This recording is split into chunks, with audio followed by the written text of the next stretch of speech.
वेरेलू का कारनामा। इस वर्ष 26 जनवरी 2012 को बहादुर बच्चों का पुरस्कार लेने वेरेलू भी आई थी। 23 बच्चों के साथ उसे भी चुना गया था।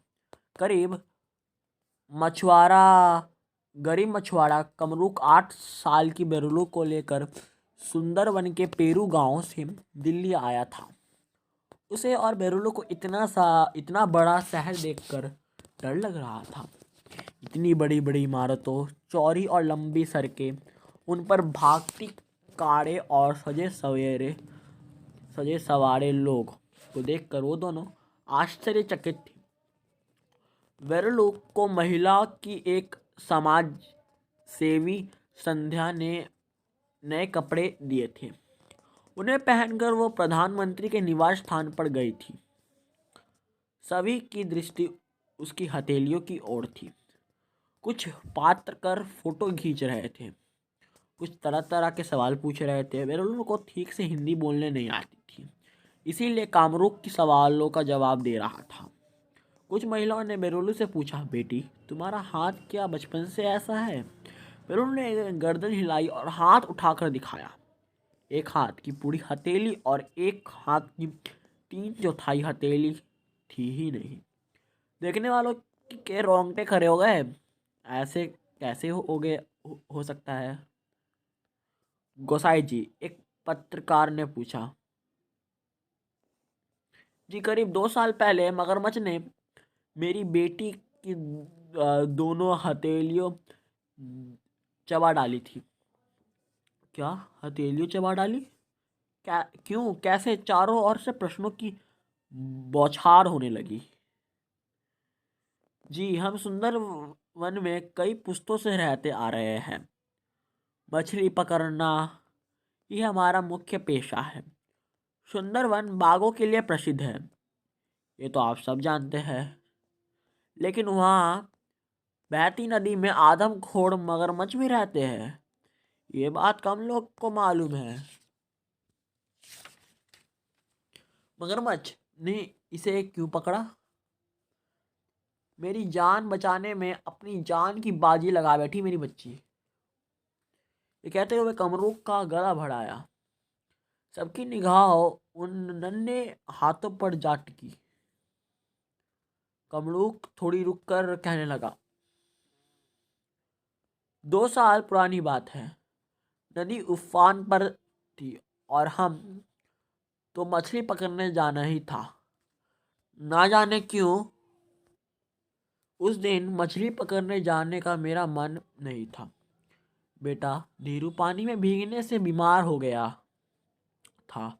हम गरीब हैं, पानी में खड़े होकर मछली पकड़ते हैं तभी पेट भरता है। उस दिन जब धीरू ना जा पाया तो उसकी माँ बोली, विरालू को अपने साथ ले जाओ। विरालू मेरे पास ही खड़ी थी। उसे देखकर मेरे मन में ममता उमड़ आई। इतनी सी बच्ची पानी में भीगेगी, पानी में खड़ी रही तो आज ही बीमार हो जाएगी। फिर कद भी तो इतना छोटा है, पानी में दूर तक नहीं जा पाएगी। माँ की बात सुनकर बेरू खुशी से उछलने लगी। वो रोज ही साथ जाने की जिद करती थी। उसे अच्छा मौका मिल गया। पत्नी ने कहा कि मछली न लाओगे तो आज फिर चूल्हा नहीं जलेगा। थोड़ी देर बाद निराश भाव से मैं बेरू के साथ नदी की ओर चल पड़ा। इस दिन पानी बरसने के साथ नदी का बहाव भी काफी तेज था। मैंने चारों ओर देखा, एक भी प्राणी दिखाई ना दिया। वेरू की ओर देखकर मैंने उससे कहा, तेरी माँ ने जबरदस्ती हमें भेजा है। मुंह से पानी पोंछती हुई बेरू बोली, माँ ने बोला था कि रात का खाना नहीं पकेगा। अगर बोली तो थी, लेकिन इस मौसम में मछली शायद ही मिलेगी। अच्छा देखता हूँ। यह कहकर मैं जाल लगाकर पानी में उतर गया। बेरू भी पानी में आई पर 10 कदम से आगे नहीं बढ़ पाई। पानी उसकी कमर तक था। करीब 1 घंटे बीत गई। बारिश भी तेज हो गई।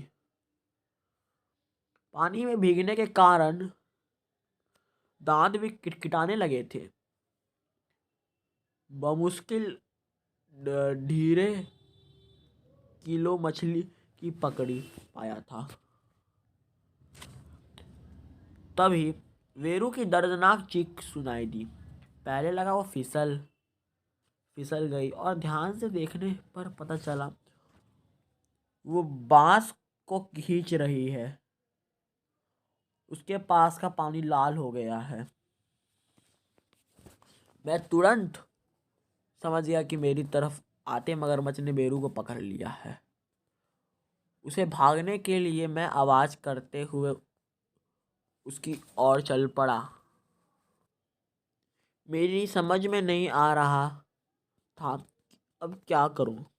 उधर मगरमच्छ सरसराता हुआ बेरू को ले जाने लगा और बेरू चीखती चीखते बेहोश हो गई। अचानक उसके पैर मेरे पकड़ में आ गए और मैंने बेरू को पैरों से पकड़कर खींच लिया। हथेलियों वो शैतान खा चुका था। सुनते सुनते न जाने कितनी बार कामरूप ने अपने आंसू पोंछे होंगे। जितना लोग इस घटना को सुन रहे थे उनकी आंखों भी नम हो चली थी। आप इसे कम ना समझिए।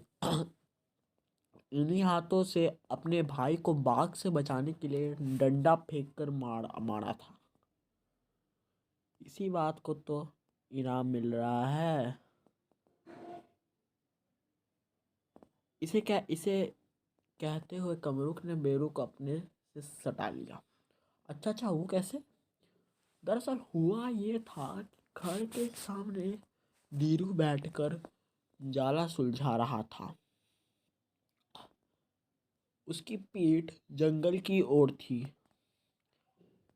किसी काम से बेरू बाहर जा रही थी। बाघ को देखकर ठिठक गई। भाई को सावधान करना चाह रही थी पर डर के मारे आवाज नहीं निकाल रही थी। जब बाघ को अपने भाई पर हमला के लिए तैयार पाया तो झट से कोने में रखे हुए डंडे को उठाकर बाघ के सिर पर टेम मारा और जोर से चिल्लाई, भैया पीछे बाघ है। तब तक बाघ जंगल की ओर भाग खड़ा हुआ और धीरू ने अपनी बहन को उठा लिया। हमें नाच है अपनी बेटी पर। नाच तो होना ही चाहिए। 8 साल की बच्ची ने काम ही ऐसा किया है। नाच तो होना ही चाहिए। 8 साल की बच्ची ने काम ही ऐसा किया है। तुम पढ़ोगी बेटी? एक समाज सेविका बोली। शर्मा कर बिरलू अपनी टूटी फूटी हिंदी भाषा में बोली, पढ़ती हूँ अच्छा 2 में। कामरूक ने स्पष्ट किया, हाँ ये कक्षा दूसरी कक्षा में पढ़ती है। गांव के पास ही सरकारी स्कूल है जिसमें अभी ये पढ़ती है हाल फिलहाल में।